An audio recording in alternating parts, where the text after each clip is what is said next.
Coming up on another BADaptation episode of That Was a Show? Ferris Bueller Was a Show. The iconic John Hughes classic film about high school rebellion from 1986 was reimagined as a sitcom in 1990. Matthew Broderick was replaced by Charlie Schlatter, who, much like the Ferris of the film, often looks into the camera to address the audience. Only this Ferris is also explicitly aware of the existence of the film, for which he has an apparent disdain. This show also features Jennifer Aniston in her second time at bat. Join Brynn, Aaron, Barry, and special guest Simone Smith, who chose this show. Hey, don't put this all on me. I think we just broke the fourth wall. So, I guess, join us as we cut class and go on an adventure to see why this one got expelled. Cold open. We grew up during peak sitcom. Seinfeld, Friends, The Fresh Prince. But those shows were diamonds in the rough. This podcast is not about those diamonds. It's about the rough. Some sitcoms were briefly popular in their time.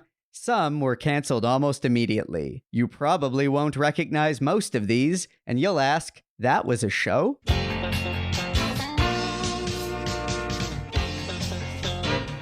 That was a show? The podcast about failed or forgotten sitcoms from the 80s and 90s, starring Brynn Byrne, Aaron Yeger, And Andrew Helmer as Barry. a Radio Gizmo production.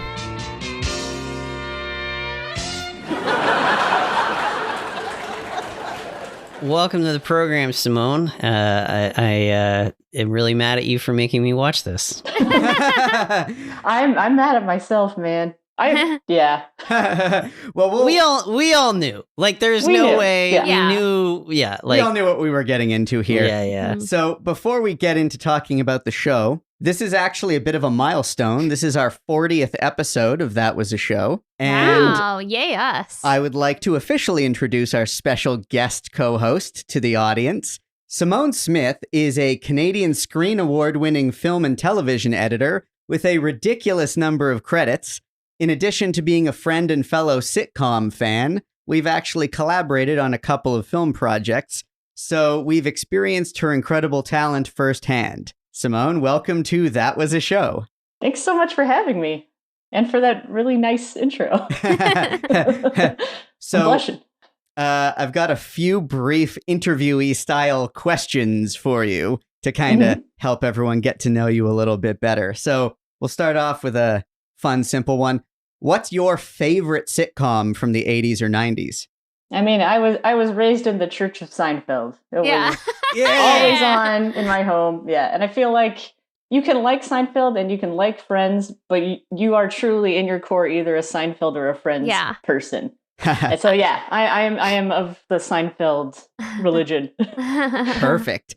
So you'll fit in well with us. Do you have a favorite new comedy that is currently on TV? I've been really enjoying The After Party, the Apple Plus show. Okay. I don't know if you guys have seen it. Haven't seen yet. it yet. Yeah, it's like a murder mystery, and each person's perspective on the events is like shot and told in a different genre. So you have like a rom-com telling and like a Fast and Furious Michael Bay kind of styles. And like they completely changed the style of the show for each individual telling. Oh, that's fun. And it's really funny. And it's directed by Chris Miller. So I don't know if you're a Lord Miller fan, it's that same kind of like zany humor. So, yeah. That Great. sounds Cool. amazing. Yeah.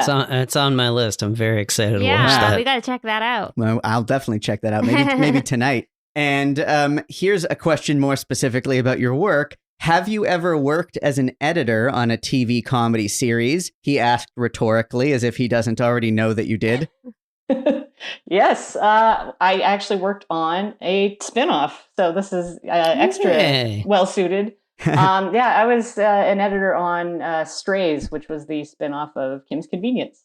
Ah, right on. And so, brief follow-up question to that. Can you tell us a little bit about what that process is like? And my biggest curiosity is that balance between maintaining an established format for a show versus like to what extent you can inject your own sort of style and creativity. Yeah, it really is always kind of a balance back and forth where, like, especially because it was my first time cutting a sitcom, I was playing things a little bit longer, coming from not only film, but mostly dramatic film. I think it took me a bit to really push the pacing to, like, TV comedy is cut so fast. So just getting used to that and then, like, really embracing the style. But I find in anything I work on, ultimately I have to kind of fit my sensibilities into the confines of whatever it is I'm doing. So, I treat Strays differently from, like, a slow, sad drama. Yeah. Amazing. And we'll definitely take a moment to talk a little bit more about some stuff like this at the end of the episode. But for now, maybe we should jump into it. Why don't you tell us all about Ferris Bueller, the sitcom? Whew. Bueller. Oh boy. I mean, I knew it was going to be bad. Like, it's just an ill-advised thing to do. I mean, it's a beloved film with very low stakes. How are you going to draw that into a whole series? The answer is you don't. Yeah. Yeah. I'm a huge fan of the film. I watched it obsessively growing up, taped off TV because that's what you did back in the day, and, like, buy movies. So as I actually rewatched the film yesterday, and, like, I still remember where some of the commercial breaks were and, like, the tape I watched as a kid. That's so funny. Yeah, so just love the film, and I had no idea, even being a fan of it for all these years, that someone dare make a sitcom of it, and it existed, and was available to watch. So yeah, so the Ferris Bueller sitcom, it's technically all the same characters you know and love from the film, but now they're in Santa Monica instead of Chicago, and yeah, not very good. I also thought it might be fun to put this sitcom in a little bit of context for the time. This is not something we usually do, but I couldn't help myself but, like, look up what were the top shows in that year and, like, what were they up against? Because, like you said, like, the John Hughes film that it's based on had a huge cultural impact at the time. So expectations would have been high. And so the 1990 to 1991 television season in America, these are US statistics, 7 of the top 10 shows were sitcoms. And of the other 3, one was 60 Minutes, one was football, and one was America's Funniest Home Videos. So none of those were scripted. So all of the top scripted shows were sitcoms. And in fact, of the top 30 shows, 20 were sitcoms. So it was a year when this format was, like, the thing dominating TV. And that movie being as popular as it was, this would have been presumably an attempt at doing something big. Yeah, I mean, I don't know. I feel like it could be just one of those things where last episode we talked about Working Girl, and that was another movie that came out at the tail end of the 80s, and then they did the sitcom in the, like, early 90s. And this could be the same thing where it's, like, a few years, like, it's something that's huge in the 80s, at the end of the 80s, maybe is just, like, doomed to fail if they try to bring it into the 90s. Yeah, there must have been and I feel bad not knowing what it is. So tune in next episode when I come back with this. Yeah. But there must have been a project that convinced them they should start greenlighting these things. There must have been a successful sitcom right around the early 90s that just told them, okay, this worked. What else can we do? Because why are these coming out 5 years later, right? I mean, A League of Their Own was only a year after the movie, so we'll scrap that one. But Working Girl and Ferris Bueller, you got a couple of years in between here, right? So it's kind of weird that, especially for Ferris Bueller, it's weird that the project came along, 4.5 years later. Yeah, there, right? So you'd think everybody'd be over it by then. It's like, oh yeah. We get this. But you're right. This is our 3rd BADaptation episode, and all of these shows, like, we're not doing this intentionally, but all of these sitcoms based on successful movies seem to be hitting around 1990. Like, that seems to be a time when they were just doing this type of adaptation a lot. Was something going on? Were people like like just out of ideas in 1990, like in terms of sitcoms, and they were just like, oh my god, like we have to just. They're easy sell, they're easy sells. Yeah. It's an interesting, but it's weird. This show is definitely interesting in that it, like you said, it takes all the characters we know and love and makes it so we neither know nor love them any longer. I mean, basically, yeah. I think it's important to say that it debuted in August, which is an awkward time. Like, so it debuted in August 1990. So it was like right before the fall, like lineup would have started. So maybe that had something to do with it. I don't know. That is an odd time. And it was canceled within its first season. So there's not like, it didn't really stand a chance. Yeah. The other thing that's interesting is like this being our third iteration of this type of thing. So A League of Their Own, like just to summarize for Simone and where we're at, A League of Their Own kind of played it like a sequel. Yeah. And it was pretty obvious to all three of us watching it. Like it had some potential, but it was canceled for a reason. Then we did Working Girl, totally different thing. They treated it as its own like reboot in a parallel universe, borrowing some elements of the premise, but modifying other elements to like really suit the format well. To improve it, actually. It's much. We really enjoyed Working Girl. All three of us liked it way better than the movie and thought it was a show that deserved to succeed. This is neither of those two categories. No. This is a show that this is trying to capitalize on the meta-ness of the movie by making it in between. Yeah. Right? What did everyone think of that opening? So, okay, I've been dying to say something. So I actually didn't hate that whole thing of him being aware of the movie and that the whole like pretense of like, oh, this is the real Ferris Bueller and that movie was like based on him. Like that's a fun idea. But then they totally screwed with it because they took other characters and screwed with the timeline. Yeah, there was no continuity. Yeah, because it was like Sloane was a new student. Yeah. But yet in the movie, he's like been dating her for a while. Yeah. And they're like, so it's kind of like there's some odd liberties, but like, which to me reeks of like network notes, like somebody coming back and being like, oh, we gotta like change this, or this. And it's like, but that won't work now because we did this whole meta thing and whatever. But I don't know. I actually didn't hate that. I actually thought that could have been fun if they did it like a little differently. Like I thought it would be kind of fun if like it was like, oh no, this movie was like about my life and I'm like upset about it or whatever.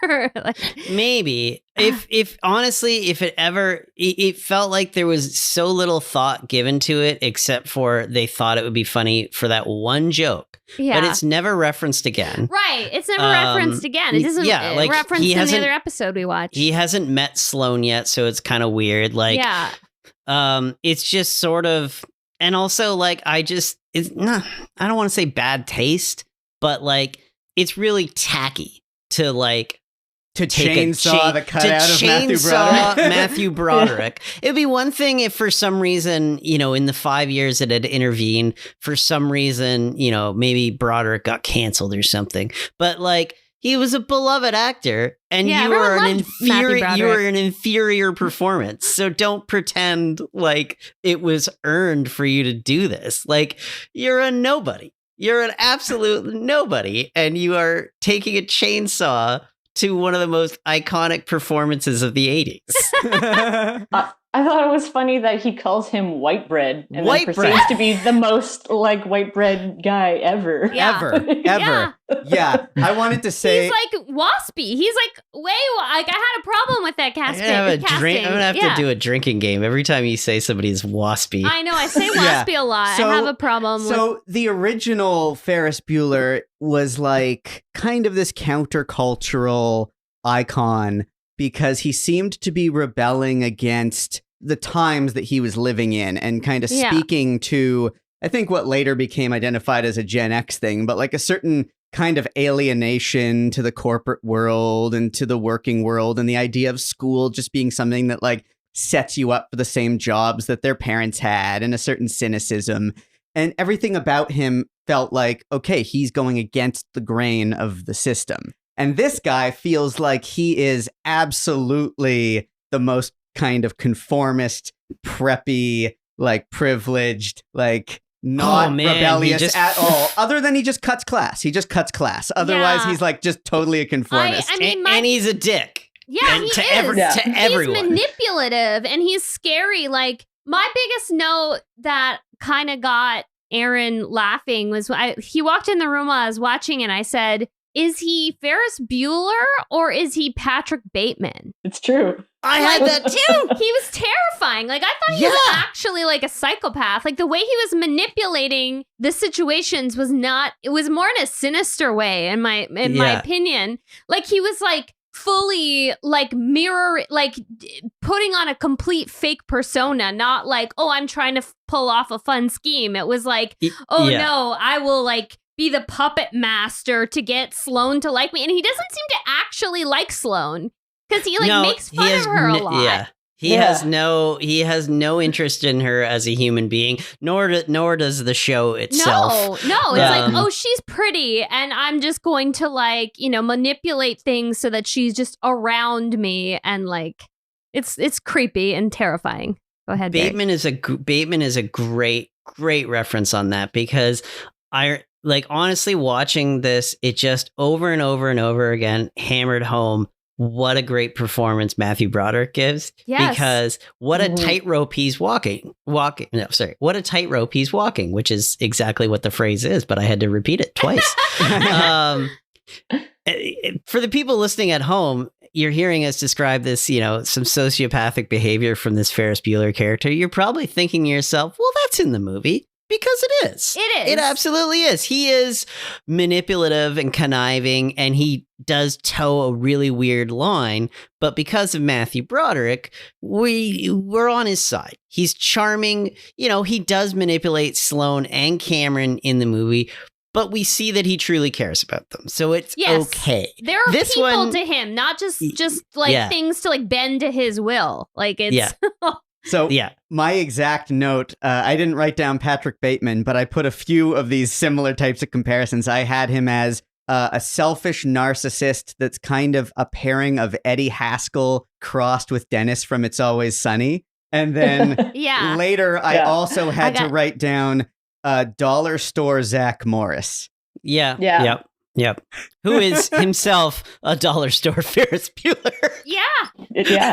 Yeah, but Zach Morris was more charming still. Like, again, performance. Yeah, performance means everything. Yeah, it also got me wondering, like, is Zach Morris, and then I was also reading there was another show, Parker Lewis Can't Lose, that I hadn't heard of, where there's these charming characters that deal with the principal and break the fourth wall. Like, that was, I guess, just a trope for a while. And like, did Ferris start that? I would say so. They just kept like repurposing it over and over again. I think it started in Shakespeare with with Iago, because all the way, it's Iago, right? And in Othello, that's like the very first like break the fourth wall. But wasn't there a principal? No, there's no principle. There's no. Oh, you're talking about like soliloquies. Yeah, for sure. Like breaking the fourth wall and like talking about plans. Yeah, that was like the whole like commenting on what's going on in the story world.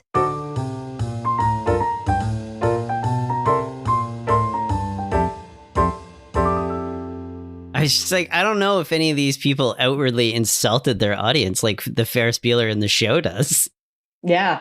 He's telling us to dress better? Yeah, I looked down because, so the end of the first episode, because, he's been talking to the audience the whole time, and he's like, hey, if you're going to come back next week, why don't you try to dress better? If you're hanging with Ferris Bueller, you got to have a little style. And I actually did look down and go, oh.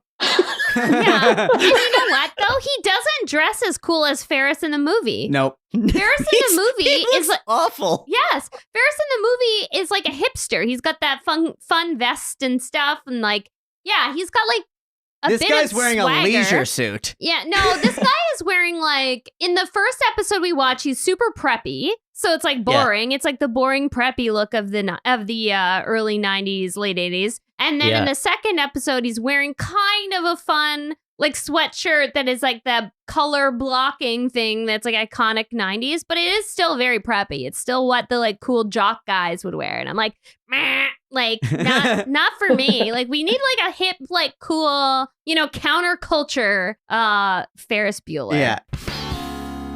So speaking of style, were these the worst opening credits ever seen in a sitcom ever? I don't know if they're like top 5 or the worst.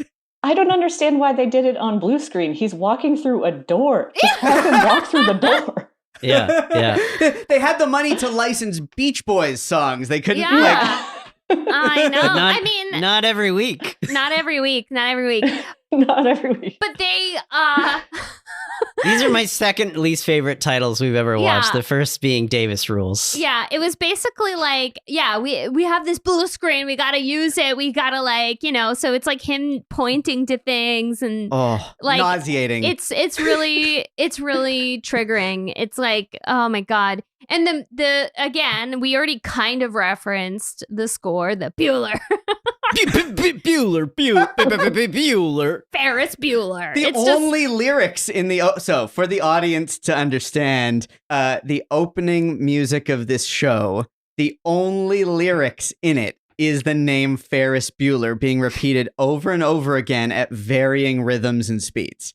That's it. That's all they say. It felt like they were trying to do the oh yeah yellow thing, like that style, but making it a theme song, and it just doesn't translate. Maybe kind of mixing in Ben Stein a little in there, because that's the other iconic thing from the movie. It kind of feels like a bit of a Mad Libs. Like I would say an algorithm wrote it, but this was pre-algorithm. Like I feel like it's maybe a bit like of a Mad Libs sitcom like premise, because basically they took like popular characters, popular things, and then like all the tropes and like threw it together. Like even the chainsaw thing at the beginning, like that is a bit of a trope. Like that is like, I feel like that was a thing in 80s commercials and 90s commercials where they would just like, whenever they were making like a fun joke about like, we're cutting prices or we're whatever. It was like, you always took a chainsaw to it. Like there's like, I think a fascination with chainsaws, there are, it's chock full of tropes. Like, Jennifer Aniston's character, and we didn't even get to that yet. Like that. Yeah, Jennifer Aniston's here. Jennifer Aniston's in this, guys. Yeah, Jennifer Aniston is there. It's another one of the Jeannie. The failed shows she had before she became Rachel Green and like took over television. And what in the show 90s. was that? Yeah. Oh, I don't know. Some little show that nobody's heard of. Muddling Through? Was it Muddling Through? Yeah, it was Muddling Through. We're working our way backwards in her. Yeah. We're working our way backwards in her oeuvre. We did Muddling Through, now this, and eventually we're gonna have to do the first one. Her very first failed sitcom, which I don't even know if it did a full season. What? I think it's like Malloy. 7 episodes or something. Oh, Malloy. Oh, yeah, we'll get to it. with Mayim Bialik.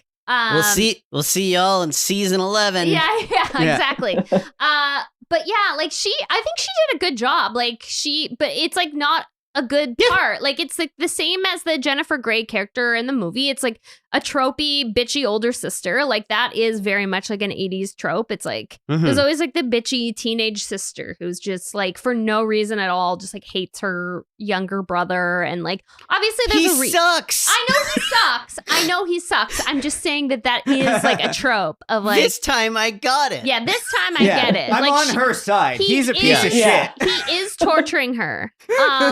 But yeah, like she does like a good job with it. And she's funny, I guess, but it is like just like a very like flatly written part. Speaking of flat, Simone, I'm glad you brought up the editing style that you were talking about with TV comedy, how it tends to be really fast. And I wanted to ask you your opinion of the editing in this, which I found to be like unusually slow and halting and awkward for a TV comedy of the time. Yeah, it struck me that it really felt like it was trying to be maybe their idea of cinematic. And but by episode 7, that is also totally gone. Like they're in full on like sitcom trope, like we're starting with an establisher of the house and a little sting, like they abandon any of those choices like by mid-season. Mm-hmm. Now, I'm also curious about this whole like single cam versus multicam thing, because this show, they're going for a single cam style. And one thing I've noticed over the course of our podcast is that was something that was attempted in the late 80s and early 90s a lot more than I thought it was, because I feel like the shows that are truly like massive successes from that time are almost without exception multicam, stage play style, live studio audience sitcoms. And so I guess I was always under the impression that like that's all they made back then. But it seems like a lot of the shows that failed were attempts at single cam comedies. But like, to your point, maybe they didn't know what that meant yet, or like they were trying to go cinematic in all the wrong ways. So just like, I'm curious, Simone, your take on like maybe what they were trying to do as a visual style there and whether any of it worked. Yeah, I mean, like it felt like maybe they're trying to bridge that gap from, knowing it as a film, but now reintroducing it as a sitcom. And, they have all these establishing shots of Santa Monica and stuff, like a lot going on. And then, by episode 7, there's like almost none of that. So feels like they also really blew the budget on that pilot for sure. Music, definitely. Yeah, you got Beach Boys, you got B-52s in there, and I feel like they had budget for one episode and one episode only. They have some bangers in that. A lot of location shooting in the first episode, next to none by the 7th. Yeah. Do we think that's why they set it in California? Just because it would be easier for the like location shoots, and then they like scrapped that? Oh, like I find it annoying that everything's set in like every sitcom is set in New York or California. Like there are some in Chicago, but it's like very few. Like it's I don't know. The other thing is that, like... It's ease. It's ease, that's all. The other thing about the multicam sitcoms is that they tended to be, like, pretty low concept, because it was always reliant on, like, we just want you to enjoy spending time with these people who are funny people, and you don't need lots of sets. You don't need, like, high concept plots. It's more just, like, these people are hanging out, and let's watch them do their thing and be funny and, like, do a lot of fast-paced jokes. And today, like, TV comedy is generally single cam, but it's also generally like much more high concept and much more like sophisticated plot construction.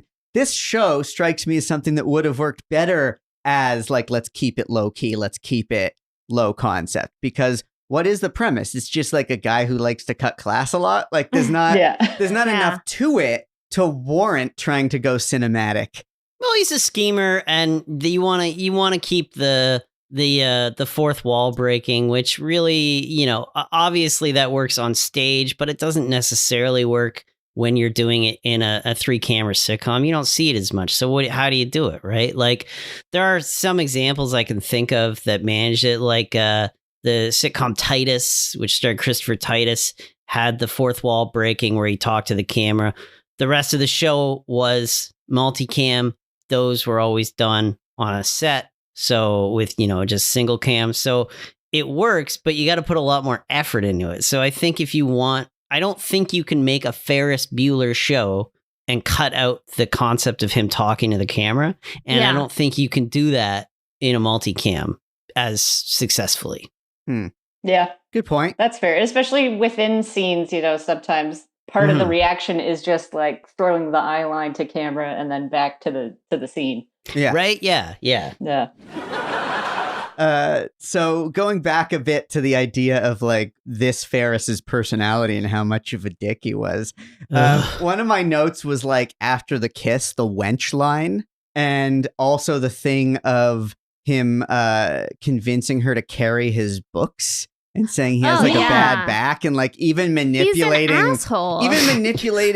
Right. So we should go back and talk about the episode itself, right? Yeah. So we watched 2 episodes for this. I got my write-ups. Yeah. Okay. Go for it. Describe what happens in the 2 amazing episodes of Ferris Bueller that we watched. All right. So for episode 1, the pilot. It's the first day of school, and Ferris is trying to get to know a new transfer student named Sloan while avoiding his nemesis, Principal Rooney. Ferris manages to convince Sloan to cut class with him, and he steals his sister, Jeannie's, car. He gets caught by Rooney and sent to detention, but in typical Ferris style, puts a dummy in his place. Jeannie gets her car back, but gets pulled over since she reported it stolen. Assuming the cop is a prank from her brother, she flees the officer and gets arrested. Ferris hacks into the police computer system and sets her bail to $250,000.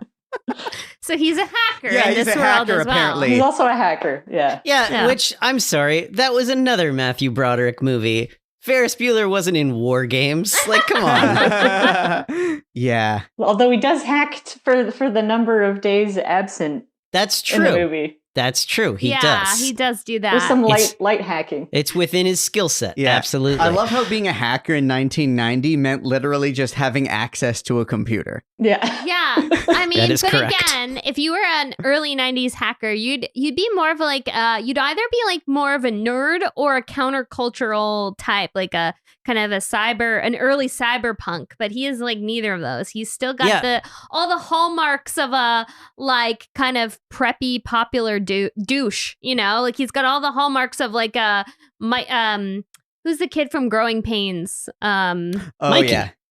Is it Mike Seaver? Mike Seaver. Yeah. Ugh. The Republican. Yeah, or no, he is in real life a Republican, or is the character a Republican too? I can't remember. Michael J. Fox in Family Ties is definitely a That's Alex Keaton. That's who I was thinking is the of. Republican, yeah. Okay. The confirmed Republican who's like a kid of two liberals.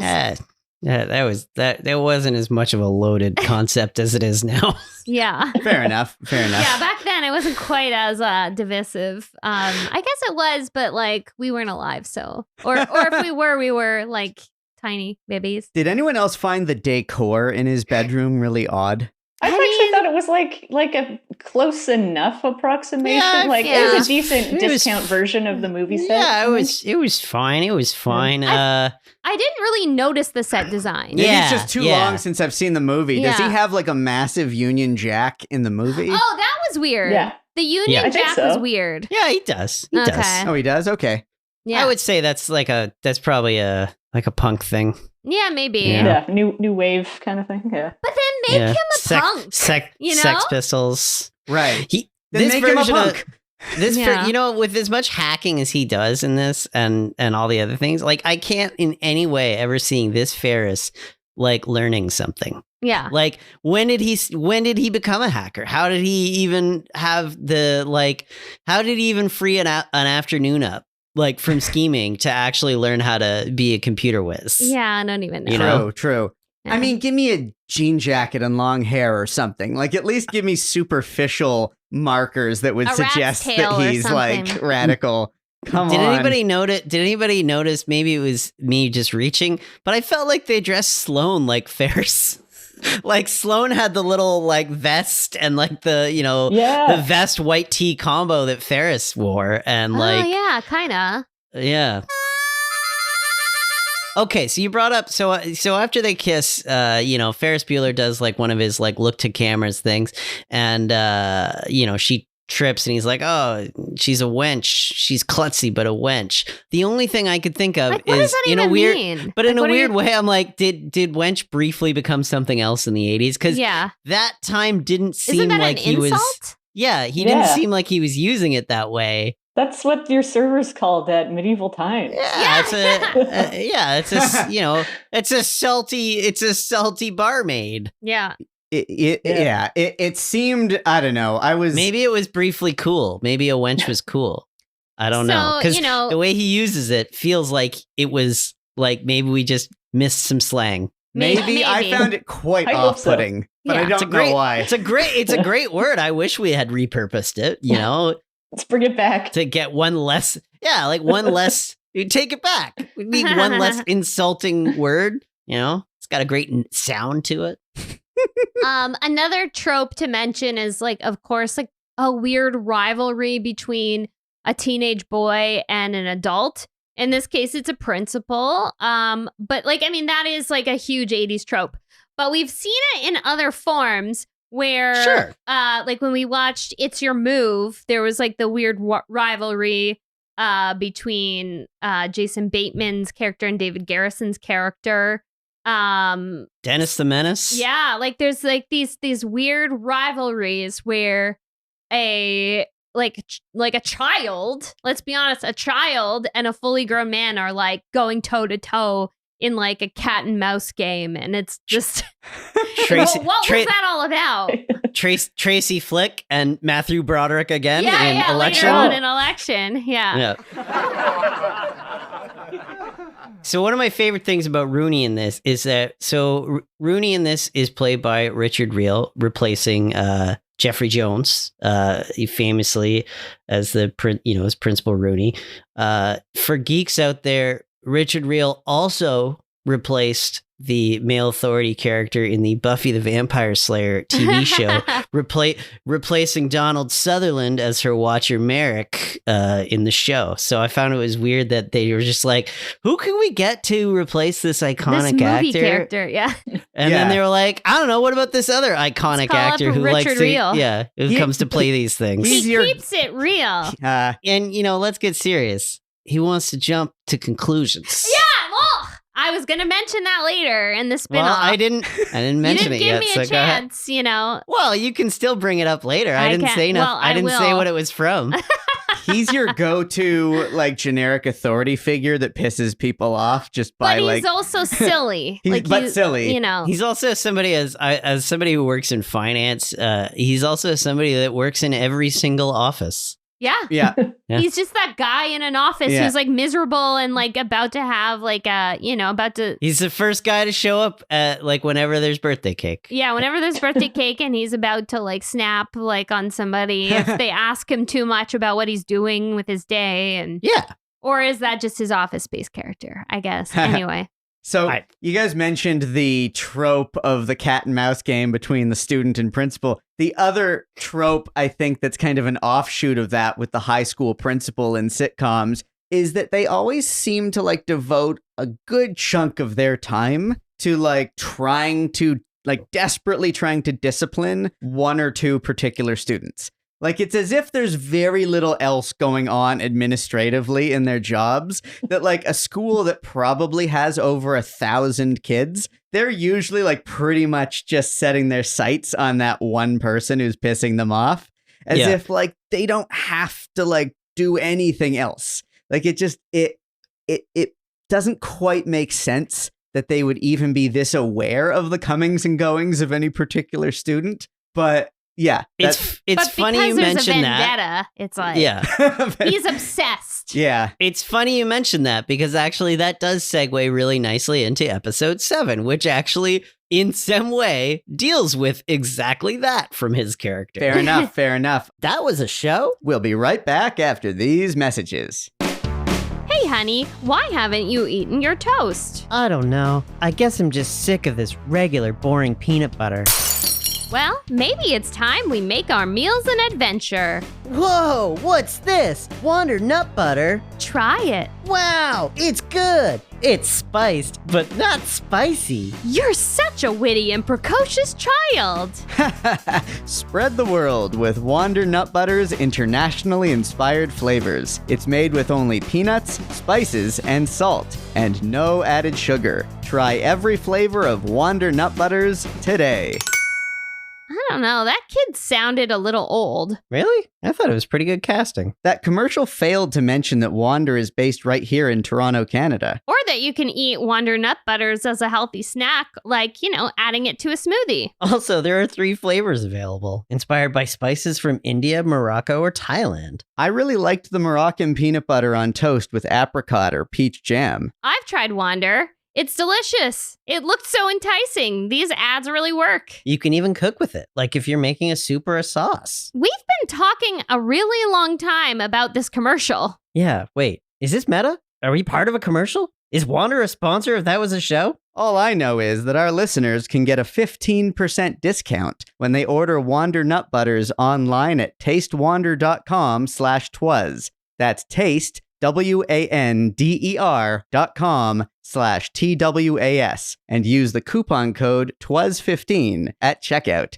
And you can follow them at taste.wander on Facebook, Instagram, and TikTok. What are you reading from? Where is that? You didn't answer any of my questions.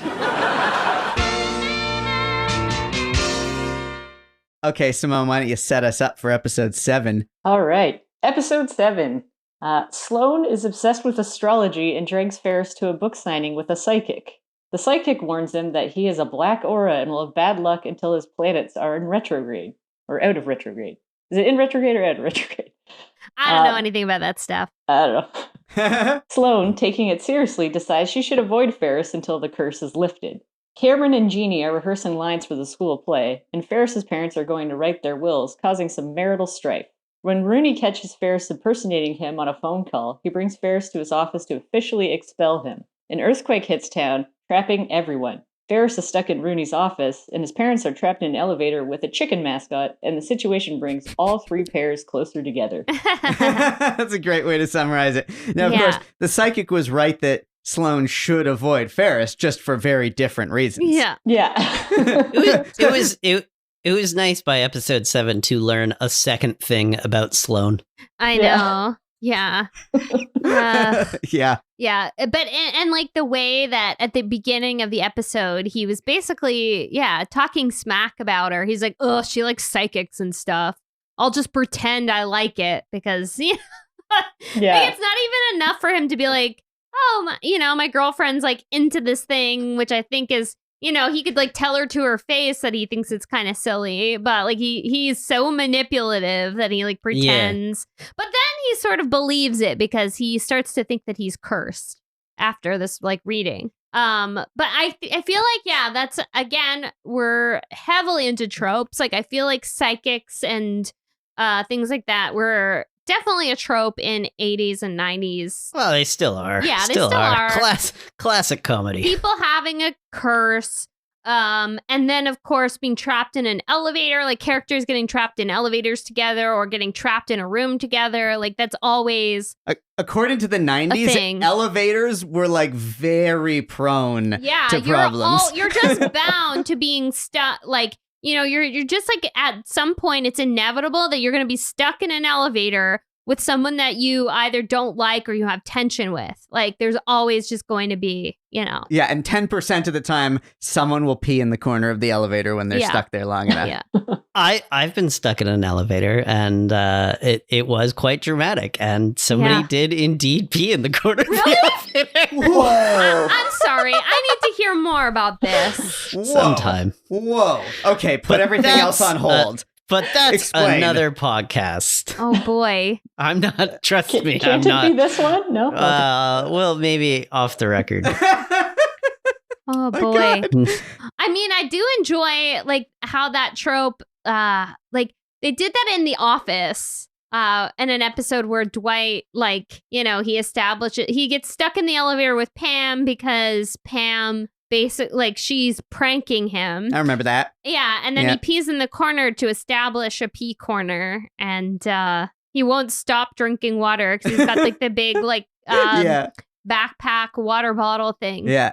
So that trope can be fun, but I found the chicken mascot thing immediately very confusing, and this might be because I missed some detail, but who or what was that, and why did it work its way into the plot? There's no detail at all. It just shows up. It's tonally so out of place. I don't know what that was about. At no point are we ever in any way, is it suggested that there might be a person in there, that is somebody playing a mascot, because it never takes the head off. It completely interacts, well, almost completely silently throughout the whole thing until somebody at the network was like, I don't know, I feel like this chicken character might just be really misogynistic. One of the things I noticed, especially coming out of that character, is that like some aspects of this show are kind of cartoonish, like kind of pushing outside the realm of the kind of like realism that you expected from Ferris Bueller the movie. But like it doesn't go far enough in that direction to feel like an intentional choice. It just comes across as like random nonsense, like ideas that someone like threw a noodle at the wall to see what would stick and no one ever remembered to cut it out of the script. I definitely missed Alan Ruck as Cameron in this, because like in the movie he's just so good at playing like an anxiety like riddled like hypochondriac. Like he's just so perfect in that, in the movie. And then like this guy, like he's a good actor, Brandon Douglas, who takes the role, but it's just like they didn't push the character far enough with the writing or anything. Like, he's very empty. Yeah. Yeah. And too cool. Yeah. Like he's social. Yeah, he's better than Ferris. Yeah. It's true. It's like they're all way too cool. It's almost like they were like, oh, we don't want the characters to be, too edgy or hipster. Like we just really want to sand off their edges and make them like, potentially popular kids in school. I think it's the parents' dream of the Ferris Bueller movie. Yeah, I guess. Yeah, I just don't see a world in which the Alan Ruck Cameron Fry would be in drama class. Like performing on stage. Outrageous. Yeah. Right? He would have had Ferris get him out of that. He would have Well, no, were they in drama? He was helping her. He was, was he in the class or was he just helping her with her lines? They're different ages. He was helping her with her lines. But he's somehow involved in drama because he knew that the teacher and stuff. Why would he be an expert? That's a good question. And like the whole thing of Jeannie being involved in drama as like something for her college like resume, basically like, oh, I need extra credit. I need like more things. And it's like, what? I don't know if like I've joined the debate team then. Like, I feel like. Yeah, because one of her things, wasn't there a line where she says something about how if she's forced to like keep running these lines, she may like inadvertently memorize the entire script, and someone's like, but isn't that what you're supposed to do? And she's like, no, I'm just doing this for extra credit. I don't actually want to like put in the time to take it seriously. Like there was something to the effect of like, odd. She doesn't actually want to be good at it. Yeah, because she's an understudy. Well, so again, I feel like she should still know it all. Yeah, but I feel like there's also this like undercurrent of being like, oh, we do not want to appeal to artsy or countercultural teens. This is for the cool kids. Well, understudies, they're a shady bunch. Yeah, but then the whole episode is she's learning that the play is cool. So yeah, true. But I feel like there's not enough to like get you to like it. I don't know. I just like I found myself being very distracted and like I could never figure out whether it was a real play they were talking about. Yeah, it was a real play. Like it wasn't it was it the Glass Menagerie? Is that what they were doing? I don't know. If it was, then yes, that's a real play. Yeah. But yeah, they didn't get into it enough, and like all the vague things where I was like, this sounds like it could be real, or it sounds like you're bullshitting me. It's like, they took a real play and they kind of like changed a little details and changed a little things because they were like, oh, we don't know if we can actually reference this play. So the meat of this episode, of course, is Rooney and Ferris get trapped in an office for probably the last half of the episode, and that's sort of where the dramatic conflict of the episode comes in, and it takes a weird turn in that it's just like Rooney is finally about to expel Ferris, and then he realizes that Ferris is the only thing in his life that gives it any meaning, which is like really a real. Yeah, which is like a real, like, Batman and the Joker thing where they're going to do this dance forever. But it's really early in the series to come to that point of view. Episode 7. And they don't like dance around it in a comedic sort of subtext way. He just like comes out and directly basically says, you are the only thing that gives my life meaning. And I need to like wearing only his undershirt, by the way. While stripping off of his clothes and like sweating profusely and just like he's the principal of the school. Dignity, man. Yeah, and Ferris, of course, being the complete monster that he is, just sort of sits there and let this man bare his soul to him and doesn't really react in any way. Yeah. Oh, well, I think he does love that someone thinks about him that often, though. That's true. Like a true psychopath. Yeah, exactly. Yeah. No, he is getting off on it. It reminded me a little of the scene. He hasn't even begun to peak. Yeah.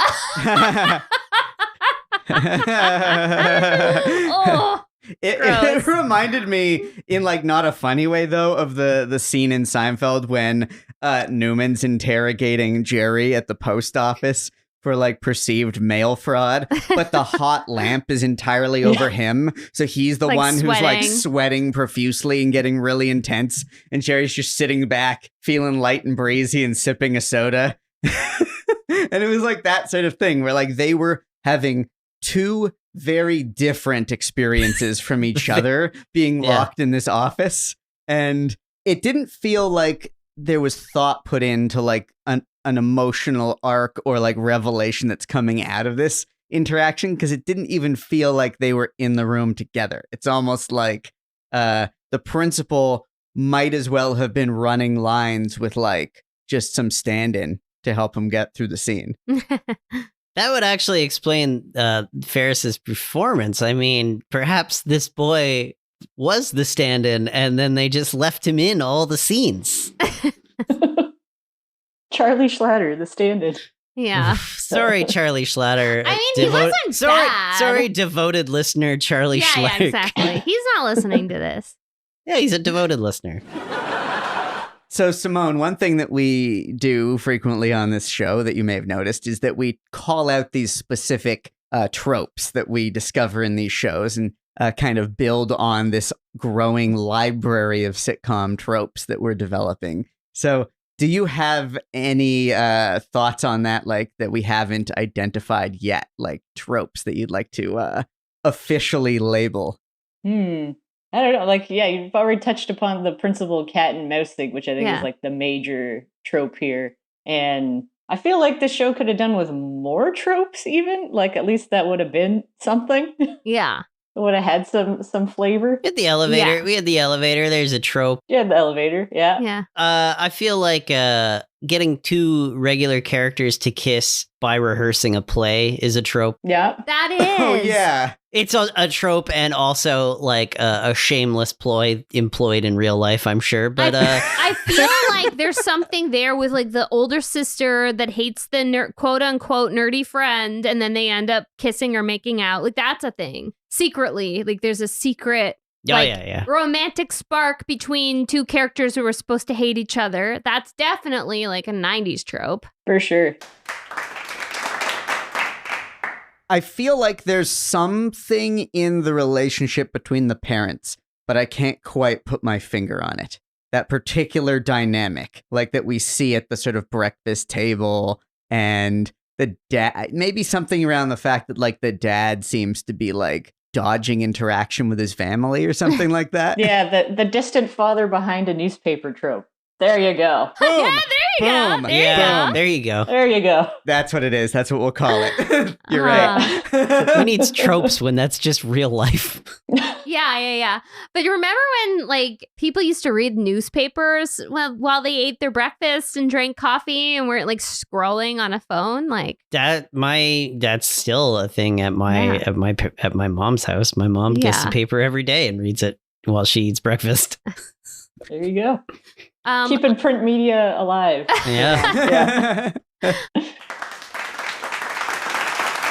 Just going back to the Cameron Genie thing. So we all watched this on YouTube, and there's comments, and there are so many earnest comments for people being like, "Yeah, Cameron and Genie, I just want to see them be together." Like people are still holding on to this, like wanting this relationship to be real, like 30 years later. Wow. I can see, like, every time I watch the movie, like, I always just want the best for Cameron. Yeah. Yes, like, exactly. I even briefly, like, I feel like I remember being younger and being like, you know, he should be with Sloane. They're way nicer to each other than like Ferris and Sloane are. I remember in the movie finding it really odd that they like walked around hand in hand in certain scenes. I'm like, that's like a very intimate thing to do with like your friend's girlfriend, your best friend's girlfriend. They did have a very interesting dynamic between the three Were of them. they actually a throuple? Like, I mean, he watched her change. Yeah, when he was catatonic. He did. Yeah. God. I think they have to do a lot of emotional leaning on each other because neither of them are getting what they need from Ferris. Yeah, they're not getting enough emotional, even though, as we've established, the Matthew Broderick Ferris was more of a feeling human being. Yeah. So one last question that I'd like to pose for Simone. So you'd mentioned how much you loved the movie and how many times you've watched it, including like in the lead up to our recording. So I'm just curious now, in the context of everything we've like picked apart from this show, what are maybe the things that you love most about the movie that, regrettably didn't work out in the show, or like things that you would have been looking for that they would have done right? I think like what's so great about the movie is it's this like wish fulfillment of like a perfect day as a teen where you like shirk all responsibility, you do all this fun stuff, but you can't do that every episode of a show. Yeah. So it's that's like the magic to me, especially as a kid. I think seeing someone else's rebellion, because I was so well behaved, like I just kind of lived vicariously through that. Like, this must be what it's like to break the rules. So cool. Never gonna do it. But it's just really hard to translate that to a show. Like it really works only as like a single perfect day setup. Yeah. And then also just making it California like every other California teen show. I mean, dare I say Chicago is a character in itself in the film. Agreed. And I think it was missing that. Yeah. Yep. You dare. Absolutely. Yeah. Yeah. The film had like a tangible backdrop to the story in a way that this show feels like, even if they wanted to make it a different part of America for some reason, and I don't know why they had to, but even if you were going to do California, they weren't showing countercultural or gritty or interesting parts of California. It was just like, why didn't they make him like a skateboarder or something, like, Yeah. What, like, let's just like walk near the beach, I guess, to show that we're in California. But like, there was nothing of like 1990 LA probably had a lot of cool, like, these kids were not, because these kids aren't cool, why aren't they at the Viper Room or something? They're not sneaking out to see like any of the cool bands from the 90s, exploring like early grunge music or something like that. Like, they could have at least done that. Sorry, the Viper Room. The Viper Room, man. Cameron, I'm really messed up, man. You're never gonna believe what happened last night. Oh boy. I don't know if like the Chicago thing is just sort of like, I think because we're a bunch of Canadians, like the Midwest, I think sort of appeals to us more, and we can like relate to like that backdrop a little more. It's John Hughes, so I mean, I feel like it probably took place in Shermer, right? They all take place in Shermer, Illinois, and then that's like that's John Hughes's fake town in Illinois that all his scripts take place in, which is Chicago adjacent always, because they always need to get there for script reasons. Yeah, they need to, like, that's the big city that they're trying to get to. But you're right, Chicago is the most Canadian American big city. I've heard many people remark that over the years. Yeah. Don't let Chicago hear you. Yeah. So, Brynn, how would you like to connect Ferris Bueller the sitcom with the more iconic sitcom Friends? Oh, geez, how many on this one? Yeah.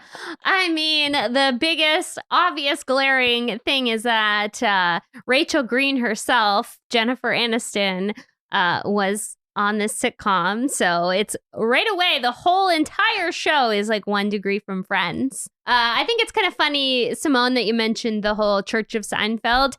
We're definitely also the Church of Seinfeld in this house, but you wouldn't know it with the amount of times we bring up Friends on this sitcom. You would think we're super fans of Friends. On this podcast, you mean? Or sorry, on this podcast. Like, what are we? Are we a podcast or are we a sitcom at this point?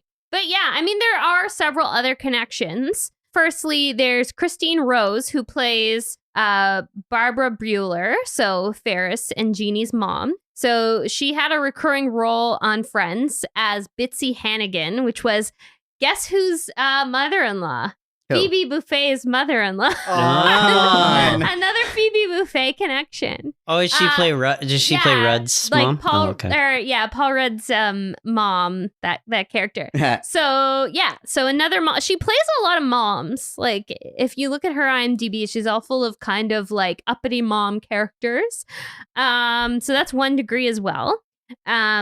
We also have another One Degree connection from one of the directors. So Arlene Sanford directed a couple of episodes of Ferris Bueller.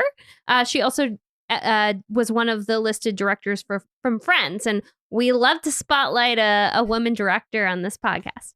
What else do we have here? Oh, okay. So we also have Richard Reel. This is a 2 Degree connection. He, of course, co-starred with Jennifer Aniston once again on Office Space. So that's another separate Jennifer Aniston connection to Friends. So that's like 2 degrees. And that's all I got. Because I mean, clearly, like the biggest glaring one is the fact that it's got Jennifer Aniston. Yeah. Just to clear up, Brynn, I feel like any of our listeners in no way think we're not Seinfeld fans at this point. I mean, we have talked hours worth of Seinfeld on this podcast. Jeez, I almost did it too. Can I give one brief rant about Friends? Go for it. I've mentioned this to Aaron before too.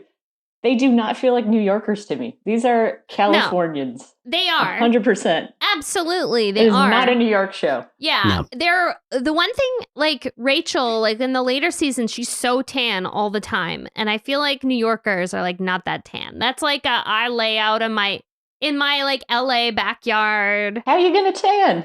You know, like that's like, yeah, they're definitely, and there's so many things about Friends that make zero sense. Like a bunch of 20-somethings in New York are not going to spend their entire time hanging out in either one person's apartment or like one coffee shop. Yeah, one coffee shop and a couple of apartments. You're going to go out to bars. Like, they live in Greenwich Village, for God's sakes. Yeah. It's all they can afford to do. Yeah, I mean, it is New York. It is expensive, but like even like Barry, we were poor young people in Toronto back in the day when we were roommates, and we still we didn't do that much. We did spend a lot of time in 2 separate apartments, but we did a fair bit. Yeah, we also still went out. We still did things. But you know why? Because Friends has this thing that a lot of sitcoms does, and Seinfeld has the same thing, is there is so very little drinking on it. It is a very chaste show in that regard, in that it wasn't until like way later, like How I Met Your Mother is basically How I Met Your Mother. They're a bunch of lushes. Yeah. Is Friends, but they actually drink like real adults do. Yeah. So it was like, but on the other hand, they go to one bar all the time. So yeah, they go to one bar all the time, but that to me is like more realistic than, anyway. No bar. I think I remember when Friends came out, there was a big push of like, they didn't want them to go to a bar all the time because that was what was going on Cheers. So they had to be like, well, what's hip? And they're like, the coffee shop. Big lattes. The 90s loved a big soup bowl ass latte. Yeah, it also didn't make any sense that Rachel was like, it was like a sit down thing where Rachel was a waitress. Like, wouldn't that place just have baristas behind the counter? Like, would there actually be people going around to the tables and serving them like that? Like, that doesn't seem, Not and it really. Was, she only selectively did it too, because most of the time they just went right up to the counter to order. Yeah, it would make way more sense if it were a bar and she were actually a server at the bar. Anyway, that's enough. Sorry, Friends fans, we're coming for you. We're coming for you. I guess we should move on to the spinoff. That's I'll just start by saying like the shortest answer here is that this show, Ferris Bueller, despite being a failure, it didn't slow anybody down. Everybody in the main cast kept working after, like it, didn't put the brakes on anybody's career, at least at that time. So first we'll talk about Charlie Schlatter, Ferris Bueller himself. He's a super prolific voice actor. This is something we're seeing over and over again with a lot of these actors from 90s 80s and 90s sitcoms. Like they might have had like one big role in one of these failed or forgotten sitcoms, but then they kind of like have a second act by doing like a kabillion different voice acting roles. So he, some of his top credits include voices on a Sonic the Hedgehog cartoon, Bratz, the Bratz, franchise. He's like voices on that. He actually voiced the Flash on a few different series. And he's currently on an Apple TV show called For All Mankind. It's like a is he on that? Yeah, he's on that one. Yeah, he's part of the ensemble of that. He's got a good voice. I'll say that. Yeah, he's got a lot of like announcery kind of narrator credits as well on his IMDb. Anybody know who played Sonic the Hedgehog in all those shows? No. Jaleel White. Oh my God, that's funny. No way. Nice. Wow, that's wild. I want to like revisit that now. Okay, so next is Brandon Douglas, who played Cameron.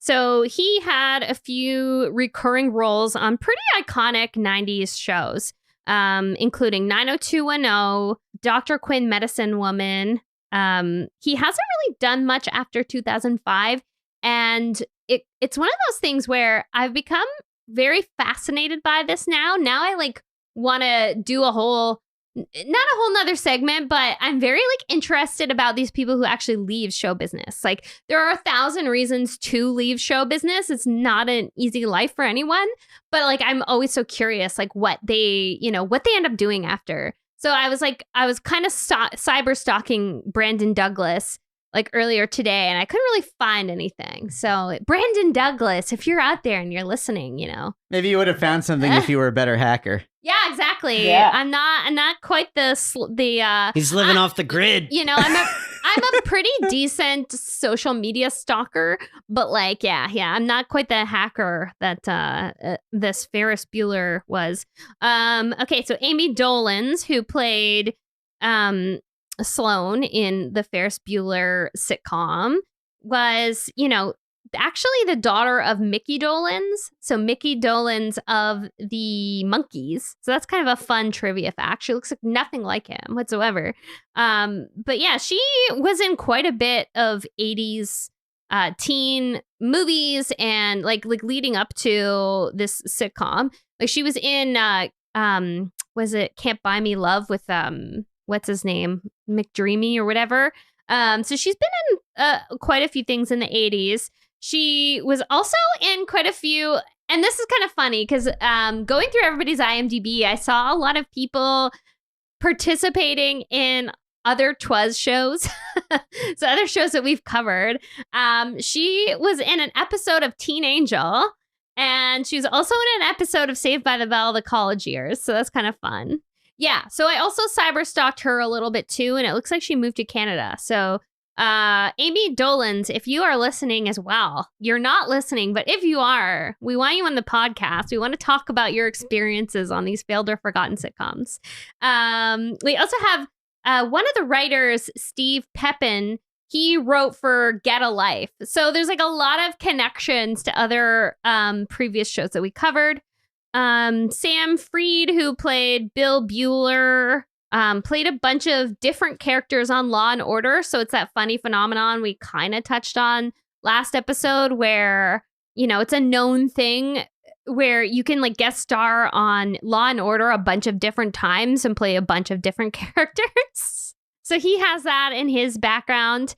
Currently, like he's done some interesting things in his like later in his career, including recurring roles on House of Cards, The Wire, and voices on Our Cartoon President. I already mentioned Christine Rose as having a recurring role on Friends, but she also guest starred on Davis Rules. So she also had recurring roles on Grace Under Fire, Ellen, Party of Five, Charmed, like all the 90s kind of hits. And she also played Ted Mosby's mom on How I Met Your Mother. Yeah. That's who it was. Yeah. Yeah. So speaking of How I Met Your Mother, she was on there too. So she's played a lot of people's moms, like in sitcoms. And then finally we have Richard Reel, who we already touched on. So he is to me, one of the most recognizable character actors that like exists. Like he's been in everything, and he actually has 413 IMDb credits. That might be like the most credits of anyone that we've ever like talked about. So he's got the record right now. And of course, like my favorite role and the thing that I always remember him from his Office Space, he played Tom. And, with his jump to conclusions, Matt, like that's like the most iconic scene, in my opinion, of the Tom 90s. Minkowski. Yeah. His dream of dreams that he's able to realize when he gets his giant legal settlement is to create a jump to conclusions, Matt. And it's chef's kiss. Yeah, that's it. But how did Jennifer Aniston do after this? Oh, she was in some other stuff. She kind of faded into obscurity. Okay. Yeah. That's too bad. Should we check in with Mr. Producer and see if he has any insights? Yeah, we can always call that guy. He usually has something to say. Do we have to? I kind of wish we didn't. I don't want to subject Simone to this. It's a fun routine now. All right. Yeah, I can't wait.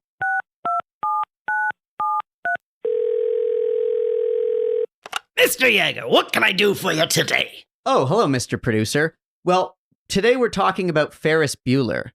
Oh, sure. Great picture. Love it. Oh, yes, it is. But we're actually talking about the sitcom based on the movie. Oh, good God. Why? Well, for our podcast, because we talk about sitcoms. Podcast. Sure. Podcast about, Yeah, we do it about failed or forgotten sitcoms. So that's why we're talking about this. Yeah, God. Yeah, good. That makes sense. I was kind of struggling to figure out what connected all these random programs you were always asking me about. Did you not know what our podcast was about? Truth be told, no. But I felt like we'd been doing this a little too long to ask. Well, did you have any connection to this particular show? Unfortunately, I did. Unfortunately? Well, kid, some projects, they come from passion. Others come from money. Some come from favors. And sometimes a collection of North American PTA groups decide to put together a fund. And this fund, you see, it goes to producers. They put together projects that are, let's just say, safe for children and might serve a bit of an alternative purpose. Oh, like what?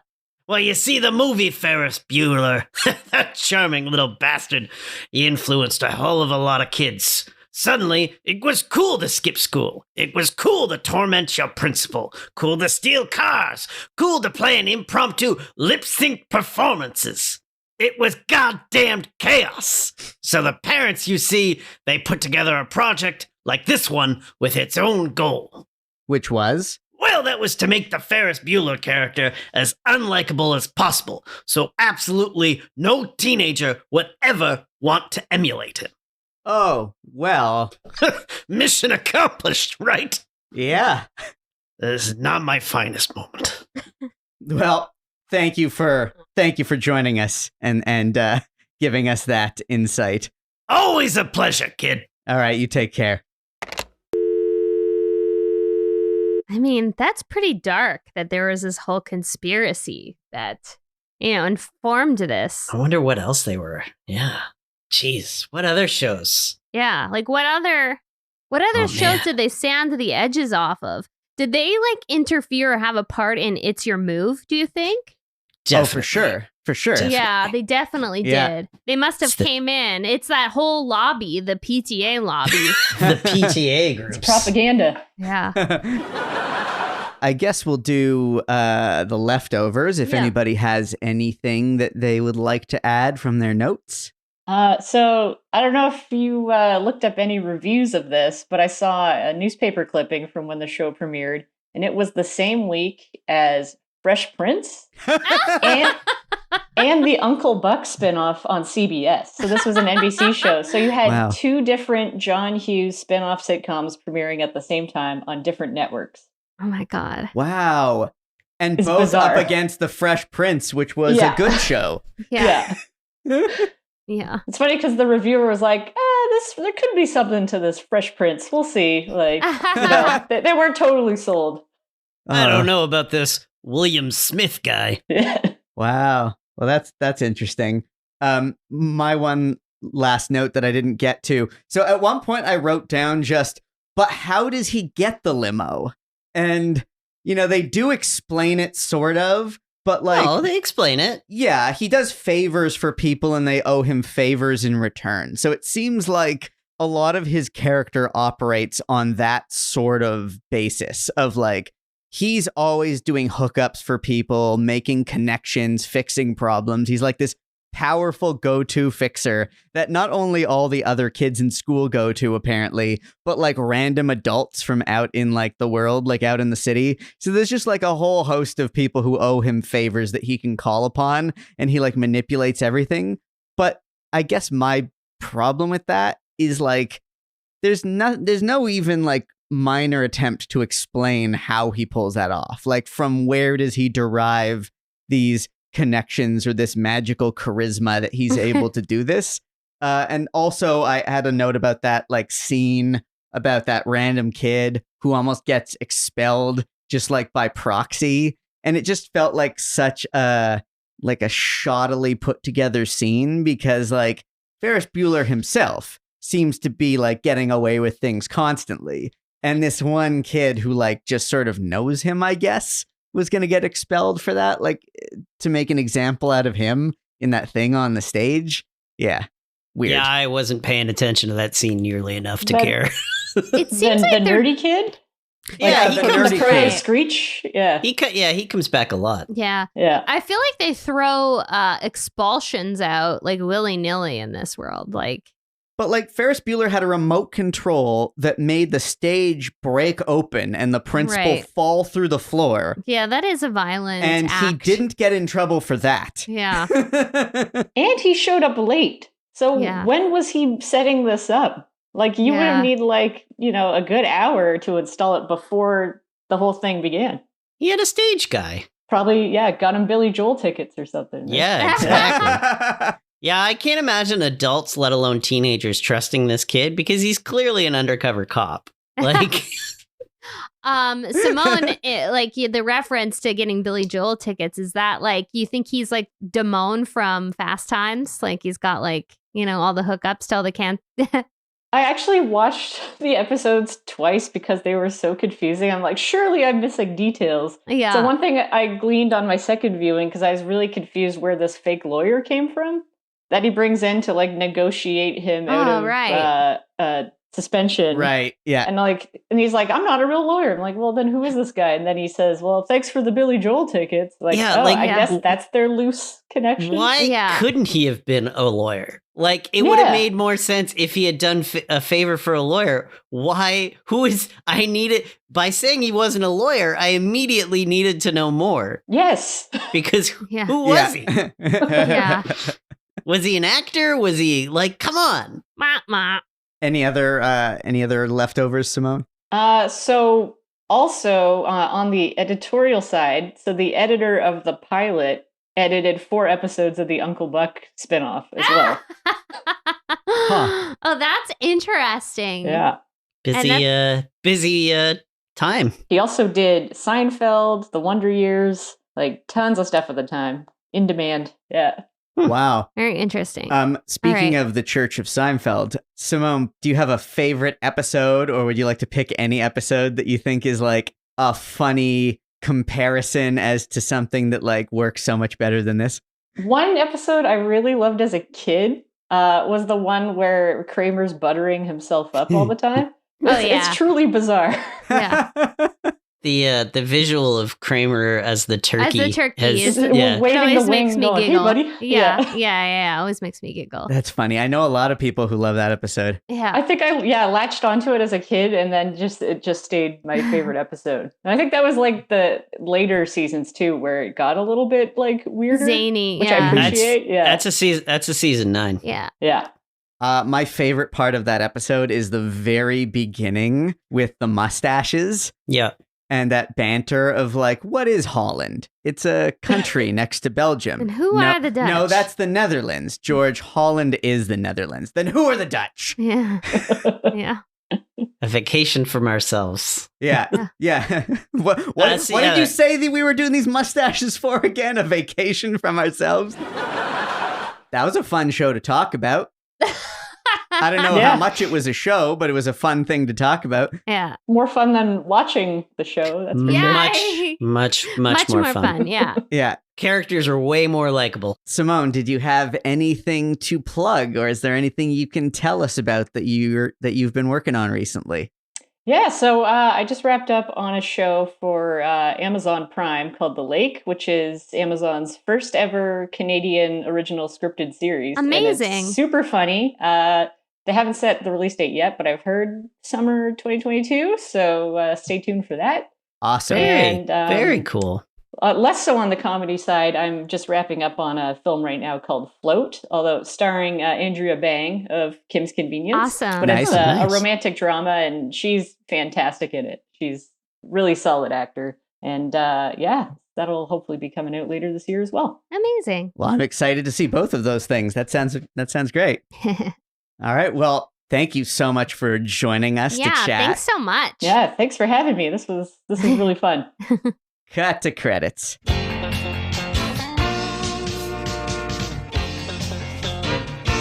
That Was a Show is created and hosted by Brynn Byrne, Andrew Barry Helmer, and myself, Aaron Yeger. It's a production of Radio Gizmo in Toronto, Canada. Subscribe, rate, review, and share. Follow us on Instagram and tell your friends about it. That Was a Show? Radio Gizmo.